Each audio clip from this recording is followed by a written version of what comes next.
आप सभी का स्वागत है आपके अपने YouTube channel GK study mission में। तो आज है 13 नवंबर और 13 नवंबर के जो भी महत्वपूर्ण करंट अफेयर बनता है उसका हम डिस्कस करेंगे। और ये जो है आपके एग्ज़ाम के लिए बहुत ही महत्वपूर्ण है। तो आज का भी जो क्वेश्चन है आप लोग देखिए और इसका जो कंटेंट है उसको आप फॉलो कीजिए। अगर कंटेंट अच्छा लगता है तो वीडियो को लाइक ज़रूर कीजिएगा और शेयर भी कीजिए दोस्तों में, ताकि उन्हें भी इसका फ़ायदा मिले। तो चलिए क्वेश्चन की तरफ बढ़ते। कहता है हाल ही में विश्व निमोनिया दिवस क्या है, विश्व निमोनिया दिवस कब मनाया गया है। तो विश्व निमोनिया दिवस जो है कब मनाया गया है, तो अभी मनाया गया 12 नवंबर को विश्व निमोनिया दिवस मनाया जाता है। और निमोनिया जो होता है ना वो कैसा होता है, तो बैक्टीरिया, वायरस और फंगस के द्वारा होता है। और ये क्या होता है, छींकने क्रम में से जो बैक्टीरिया जो निकलता है उससे कहता है अगला आदमी को निमोनिया हो जाता है। तो कहता है कि इस बार का जो है इसका थीम क्या रखा गया है। तो थीम आपसे ज़रूर पूछेगा। तो थीम आप जो भी सम्मेलन होता है या कोई दिवस रहता है तो उसका थीम जो है आप हमेशा याद रखिएगा। तो इस बार का थीम क्या है ना, हर सांस मायने रखती है, निमोनिया को उसके ट्रैक में रोको। यही क्या है इस बार का थीम है। और जो विश्व निमोनिया दिवस है वो कब मनाया गया था, तो शुरू जब किया गया था तो उसका ये भी पूछ सकता है कि विश्व निमोनिया दिवस कब शुरू हुआ था। तो ये हुआ था 12 नवंबर 2009 को, यानी 2009 में 12 नवंबर को ही शुरू हुआ था। इसलिए हर एक 12 नवंबर को क्या मनाते हैं, विश्व निमोनिया दिवस मनाते हैं। तो इसको मनाने के लिए जो क्या करना है, global coalition against child pneumonia द्वारा स्टॉप निमोनिया पहल के तहत जो है ना ये क्या किया गया था, निमोनिया को ख़त्म करने के लिए ये चलाया गया था। कहता है यूनिसेफ के अनुसार है, कहता है कि यूनिसेफ के अनुसार, ये भी आपसे क्वेश्चन पूछ सकता है कि यूनिसेफ के अनुसार जो डाटा पेश किया गया है, हर एक 39 सेकेंड में एक बच्चा की मौत हो रहा है। किसके चलते, तो निमोनिया का चलते जो है हर एक 39 सेकेंड के अंदर में क्या होता है कि एक बच्चा की मृत्यु हो रहा है। तो इसलिए इसको रोकथाम के लिए हर एक 12 नवंबर को, यानी प्रत्येक 12 नवंबर को विश्व निमोनिया दिवस मनाया जाता है। नेक्स्ट क्वेश्चन है चेचक जो है किस वायरस से होता है। तो बैरियोला वायरस से चेचक होता है। तो ये भी आप ध्यान रखिएगा। और खसरा किस वायरस से होता है, तो ये होता है मेसलेस वायरस से होता है। क्या होता है, मेसलेस वायरस से होता है। रेबीज क्या होता है, रेबीज जो होता है ना कुत्ता के काटने से होता है। तो रेबीज लाइसा वायरस है, रेबीज लाइसा वायरस। तो आपसे पूछेगा कि रेबीज जो है ना, रेबीज किस वायरस के कारण होता है, तो रेबीज लाइसा वायरस के कारण होता है। अगर क्या होता है, कुत्ता काटता है ना तो ये वायरस जो होता है ना उसके शरीर में फैल जाता है और ये क्या होता है, रेबीज बीमारी हो जाता है। तो आप इसको भी याद रखिएगा। नेक्स्ट क्वेश्चन, हाल ही में टोरंट गैस लिमिटेड के बोर्ड ने किसे कंपनी का प्रबंध निर्देशक नियुक्त किया है। तो किसको नियुक्त किया है, तो मनोज जैन को क्या क्या हाल ही में नियुक्त किया है। तो कौन से है, तो टोरंट गैस लिमिटेड। ये भी याद रखिएगा, टोरंट गैस लिमिटेड जो है ना इसका जो बोर्ड जो है डिसाइड किया है किसके लिए, तो निर्देशक के पद के लिए। तो किसको, तो मनोज जैन को क्या किया है, निर्देशित किया कि मनोज जैन को क्या बनाना है, प्रबंध निर्देशक बनाना है। और ये किससे रिलेटेड हो, तो गैस पाइपलाइन से रिलेटेड है। कहता है कि नेक्स्ट क्वेश्चन क्या है कि इसमें है कि आपका जो स्टैटिक पोर्शन है, कहता है WHO ने टीबी सलाहकार समूह में है किसको शामिल किया है। तो टीबी सलाहकार समूह जो होता है ना उसमें किसको शामिल किया है, तो सरंग देव को शामिल किया है। तो ये भी याद रखिएगा, WHO ने हाल ही में जो सलाहकार जो समूह होता है उसमें किसको नियुक्त किया है, तो सरंग देव को नियुक्त किया है। नहीं तो कोटक महिंद्रा बैंक के MD और CEO किसको नियुक्त किया गया। तो हाल ही में ये भी है कोटक महिंद्रा के बारे में, जो है कोटक महिंद्रा का एक बैंक है तो उसका MD और CEO किसको किया, तो अशोक वासवानी को क्या क्या है, नियुक्त किया है। IRCTC अड्डा का CMD कौन है, तो IRCTC के जो CMD अभी हाल फिलहाल में चुने संजय कुमार जैन हैं। तो ये भी आप याद रखिएगा क्योंकि ये क्वेश्चन जो है बहुत ही महत्वपूर्ण है और आने की संभावना जो है 99% बनता है। तो इसलिए हम इसका करेंट के साथ जो है ना इसका स्टैटिक पोर्शन को भी आप लोगों को डिस्कस करते हैं ताकि आने वाला एग्ज़ाम आपके लिए आसान हो जाए। और आपको कंटेंट अच्छा लगता है तो वीडियो को लाइक और सब्सक्राइब जरूर कीजिएगा। हाल ही में भारतीय नौसेना में कहाँ 14वां विशेष बल गोताखोरी पुनश्चार्जिया शिविर शुरुआत किया गया है। तो ये किया गया कहाँ पे? तो मॉरिशस में किया गया है। तो किस में किया गया? तो नौसेना के लिए। तो केवल है तो 14वां नंबर का है। तो ये भी आपको याद रखना है, केवल नंबर का है तो 14वां नंबर का है। और किस में है? तो गोताखोरी के लिए है। और कहाँ किया गया है? तो मॉरिशस में किया गया। मॉरिशस की राजधानी कहाँ पे? तो पोर्ट लुइस जो है मॉरिशस की राजधानी है। और मॉरिशस में जो रुपया चलता है वो क्या है? उसका नाम क्या है? मॉरिशस रुपी जो है ना, और मॉरिशस की क्या है? करेंसी है। और मॉरिशस के प्रधानमंत्री कौन है? तो प्रविंद कुमार जुगनाथ। प्रविंद कुमार जुगनाथ। कहीं पे क्या लिखा रहेगा? कुमार नहीं दिया रहेगा, केवल प्रविंद जुगनाथ लिखा रहेगा। तो भी आप ध्यान में रखिएगा। और कहा जाता है कि मास्कोरी द्वीप का यह हिस्सा है। कौन? जो मॉरिशस है ना, मास्कोरेनी द्वीप का यह क्या है? एक हिस्सा है। चामरेल जो है ना, चामरेल झरना कहाँ पे है? तो मॉरिशस में है। जो चामरेल जो झरना है वो कहाँ पे है? तो मॉरिशस में है। और झरना है किन दो नदी के बीच में है? तो सेंट डेनिस नदी द्वारा ये क्या है? झरना निर्मित है। सेंट डेनिस नदी से जो झरना बनता है ना, तो झरना जो है किससे बना हुआ है? तो सेंट डेनिस नदी पर। ये भी आपसे पूछ सकता है।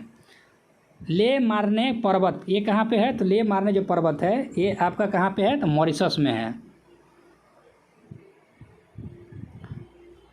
नेक्स्ट क्वेश्चन है, हाल ही में नीति आयोग ने कहाँ हरित विकास संधि पर कार्यशाला आयोजित किया है? तो किसने किया है? तो नीति आयोग ने किया है। हरित विकास संधि पर कार्यशाला आधारित किया है। तो कहाँ पे किया है?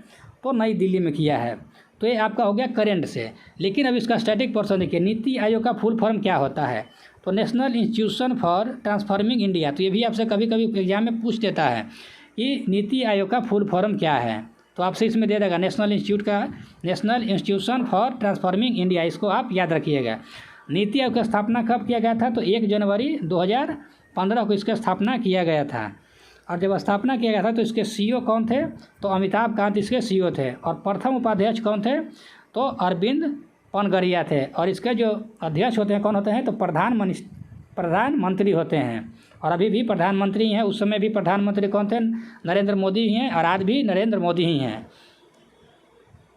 और 2023 में जब आते हैं तो प्रेजेंट जब आते हैं तो इस समय सीईओ कौन है?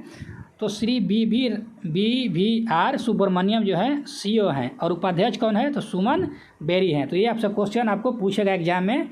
इसको आप स्टार मार्क लगा लीजिए कि दोनों में से कोई आपसे पूछेगा। क्योंकि अध्यक्ष जो है ना, अध्यक्ष नहीं पूछता आपको, सीईओ पूछेगा और उपाध्यक्ष पूछेगा। G20 जो भी G20 शिखर सम्मेलन हुआ है वो कहाँ पे हुआ है? तो नई दिल्ली में हुआ है। और ये शिखर सम्मेलन हुआ है तो आपसे ये भी पूछ सकता है कि जो शिखर सम्मेलन अभी G20 हुआ है तो ये कहाँ कितने नंबर का है? तो ये 18 नंबर का हुआ है। और कब से कब तक हुआ है? तो 9 और 10 यानी 9 से 10 सितंबर 2023 को हुआ है। ये भी आप याद रखिएगा। कहाँ पे हुआ है? तो भारत मंडपम में हुआ है। इसको भी आप याद रखिएगा। G20 का मुख्यालय कहाँ पे है? तो G20 का मुख्यालय जो है ब्रुसेल्स में है। कहाँ पे पड़ता है? तो बेल्जियम में पड़ता है। तो ये भी आप याद रखिएगा। और इसको जो G20 का है ना, इसको आप स्टार मार्क लगा के ही रखिए। क्योंकि ये जो क्वेश्चन है आपसे इसमें एक नई दिल्ली में हुआ है, भारत मंडपम में हुआ है, 9 से 10 सितंबर का हुआ है, 18वें नंबर का है। और चौथा क्या है कि भारत में हुआ है। तो ये 4-5 जो क्वेश्चन बनता है आप इसको याद रखिएगा।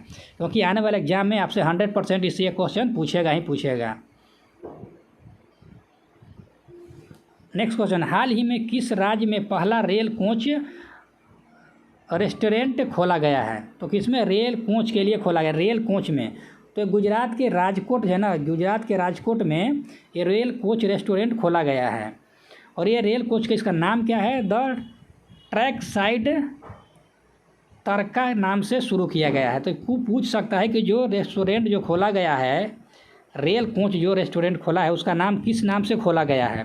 तो आपसे जब नाम पूछ देगा तो द ट्रैक साइड तरका नाम से शुरू किया गया। आप इसको स्टार मार्क लगा के याद रखिएगा। और इसमें स्टैटिक पोर्शन में क्या है कि गुजरात के जो ज़िले हैं उसमें कितना संख्या है? तो टोटल ज़िला कितना है? 33 है। और राज्यसभा की सीट की संख्या कितना है? तो 11 है। और लोकसभा की सीटों की संख्या कितना है? तो 26 है। अब बाकी वहाँ का तो आप मुख्यमंत्री के बारे में आप लोग जान ही रहे कि वहाँ के मुख्यमंत्री कौन है। अगर आपको याद हो तो कमेंट बॉक्स में कमेंट जरूर कीजिएगा। हाल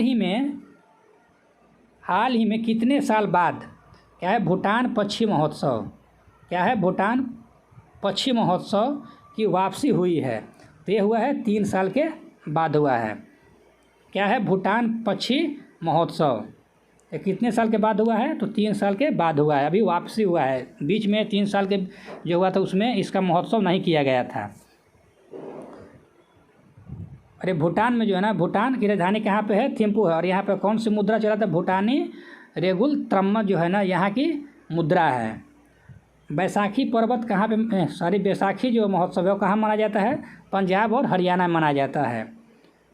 गंगा कयाक महोत्सव कहाँ मनाया जाता है? तो ये मनाया जाता है उत्तराखंड में। नमस्ते ओरछा महोत्सव कहाँ मनाया जाता है? तो मध्य प्रदेश में मनाया जाता है। फूलदेई उत्सव कहाँ मनाया जाता है? तो ये उत्तराखंड में मनाया जाता है। फूलों की घाटी जानवे करते हैं उत्तराखंड को कहा जाता है। तो फूल से जब भी रिलेटेड रहेगा तो ध्यान उसको रखिएगा कहाँ पे? उत्तराखंड में। नेक्स्ट क्वेश्चन है, हाल ही में किस देश के लंबे दूरी के परिवहन ड्रोन ने उड़ान परीक्षण का पहला चरण पूरा किया है? यानी जो है परिवहन के लिए जो है ये ड्रोन का परीक्षण जो है ना कंप्लीट हो गया है। तो कहाँ पे किया गया है? तो ये रूस में किया गया है। इस ड्रोन से रिलेटेड जो क्वेश्चन बनता है आप इसको याद रखिएगा, कन्फर्म याद रखिएगा। ये जो ड्रोन है ना इसमें 3 ब्लेड वाले प्रोपेलर है। ये आपसे पूछेगा कि जो अभी हाल फिलहाल जो रूस जो ड्रोन का जो परीक्षण किया है वो कितने ब्लेड का प्रोपेलर है? तो 3 ब्लेड का प्रोपेलर है। आप इसको स्टार मार्क लगा लीजिए क्योंकि इससे आपको एक क्वेश्चन बनेगा। इसकी जानकारी जो है ना अभी जो है जानकारी कौन दिया है? तो रूस के RIA जो है ना नोवोस्ती ने ये जानकारी दिया है कि रूस ने अभी क्या क्या है एक ड्रोन का परीक्षण कर लिया है। इसका क्या है ना कि ट्रैप जो किया गया है ना तो ट्रैप में क्या 600 किलोमीटर से अधिक दूरी तय करेगा।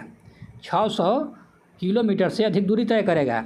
और इसमें वज़न कितना ले जा सकता है? तो 250 kg तक वज़न क्या है यह ले जा सकता है।